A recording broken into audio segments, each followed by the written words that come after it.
The move to the Victorian house on Magnolia Street had been celebrated as a fresh start for the Santos family. Marina, 17 years old, initially resisted the idea of leaving her friends behind, but gradually grew accustomed to the tranquility of the small town. The house, with its 3 floors and extensive garden, offered the space that had always been lacking in the cramped apartment where they had lived before. It was while arranging her new room that Marina noticed one of the floorboards, slightly misaligned. The old wood creaked under her feet, and natural curiosity led her to investigate. With the help of a screwdriver found in the garage, she managed to lift the loose board, revealing a small compartment carved into the house's structure. Inside, the hiding place, wrapped in a piece of floral fabric already yellowed by time, was a diary with a faded red cover. The pages, yellowed and with slightly moldy edges, exhaled the characteristic smell of old paper. On the first page, delicate handwriting introduced its owner. This diary belongs to Leticia Mendez, 17 years old, 1986. Marina leafed through the initial pages with growing interest. The first entries were typical of an 80s teenager. Complaints about parents, school anxieties, crushes on famous singers of the era. Leticia wrote about her friends, about movies she watched at the town cinema, about music playing on the radio. There was something comforting in the normalcy of those accounts, a familiarity that transcended the decades. The entries followed a regular pattern until Marina reached the September 1986 entries. There, the tone of the annotations began to change subtly. Leticia mentioned strange dreams, sensations of being watched, and a growing uneasiness she couldn't explain. She described shadows moving through the corners of rooms and whispers that seemed to come from the walls of the house itself. The entry from September 15th particularly caught Marina's attention. Leticia reported seeing a man standing outside the house during the early morning hours, always at the same time, always in the same position under the magnolia tree in the garden. She described his tall, thin silhouette and the disturbing sensation that he was watching her through her bedroom window, even with the curtains closed. Marina paused her reading for a moment, feeling a chill run down her spine. She looked through her bedroom window, which faced exactly the magnolia tree mentioned in the diary. The coincidence left her slightly uncomfortable, but she attributed the sensation to the atmosphere created by reading Leticia's accounts. In the following pages, the descriptions became increasingly disturbing. Leticia reported objects that moved by themselves, doors that opened during the night, and a constant presence that seemed to accompany her through the rooms of the house.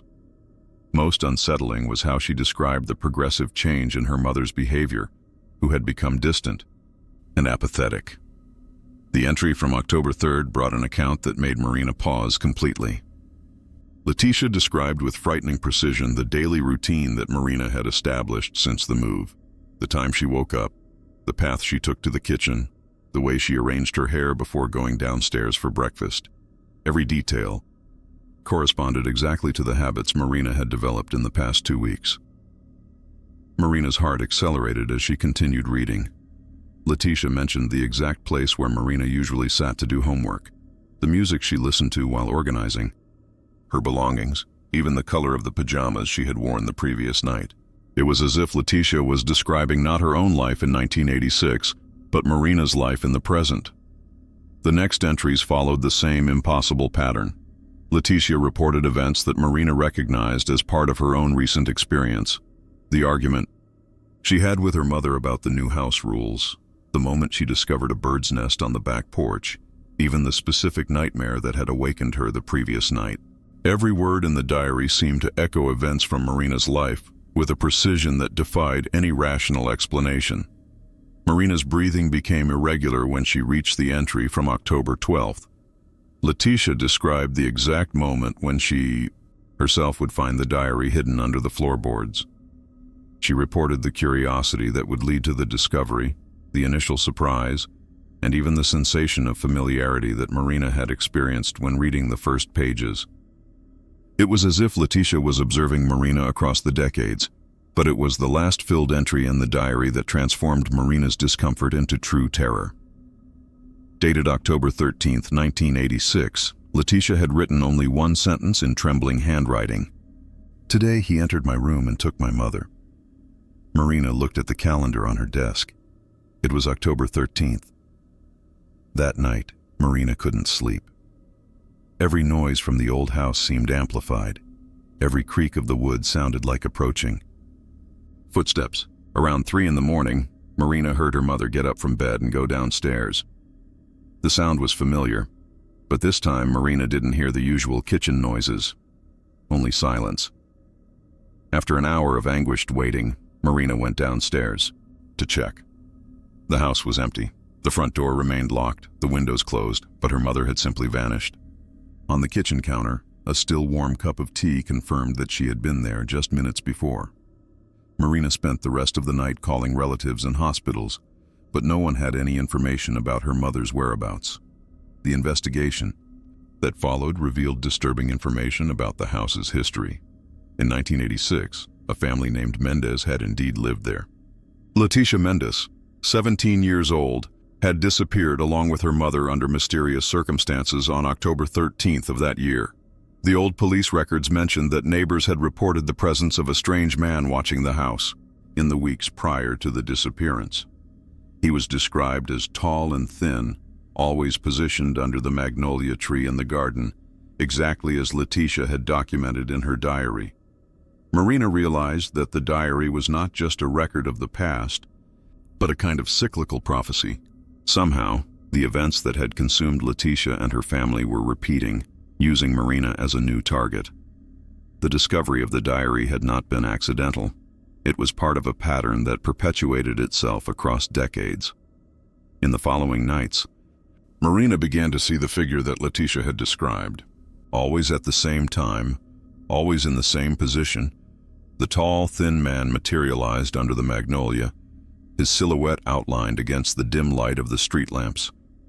He remained motionless for hours, and Marina felt the weight of his gaze, even through the closed curtains. Determined to break the cycle and save her mother, Marina decided to investigate more deeply into the house's history. She discovered that the property had changed hands several times over the years, and that other families with teenage daughters had reported similar experiences. The pattern became clear. The entity haunting the house fed on specific families, especially mothers and daughters. It carefully chose its victims, watching them, studying them, until the moment came to strike. The diary was its form of communication, a bridge between past and present that allowed it to repeat its ritual. On the night of October 20th, Marina positioned herself at her bedroom window, waiting for the familiar figure to appear. When the man materialized under the magnolia, she went downstairs, unlocked the front door, and walked toward the garden. The figure didn't move when Marina approached. Up close, she could see that it wasn't exactly a man, but something that had assumed human form. Its features were undefined, as if composed of shadows and mist, and its eyes were empty abysses that seemed to absorb all the light around them. Marina held the diary against her chest and faced the entity. The moment she prepared to confront it, something extraordinary happened. The diary in her hands began to burn with an intense golden light. The pages disintegrated in the air, releasing luminous fragments that danced around Marina and the entity. The shadowy figure emitted a sound that was neither scream nor whisper. It began to dissolve, its undefined edges dissolving into the night. And then, as if emerging from a deep dream, other figures began to appear around the garden. Women and young people from different eras, all freed from the power that had held them prisoner. Among them, Marina recognized her mother and a young woman who could only be Leticia Mendez. They all seemed to awaken from a long nightmare, confused but gradually returning to full consciousness. The entity, deprived of its victims and the instrument it used to perpetuate its cycle, completely disintegrated. When the sun rose, the house on Magnolia Street was silent and peaceful for the first time in decades. Marina and her mother, reunited and unharmed, remained embraced in the garden while the other freed victims gradually disappeared, finally able to find the rest that had been denied to them for so long. The terrible cycle had definitively ended. Darkness hides in the details. If you made it this far, the story must have pulled you in. Leave a like, drop your thoughts in the comments, and don't forget to subscribe to Alma Oculta and ring the bell. That way, you won't miss the next. Dive into terror and mystery. Until next time, if the night allows it.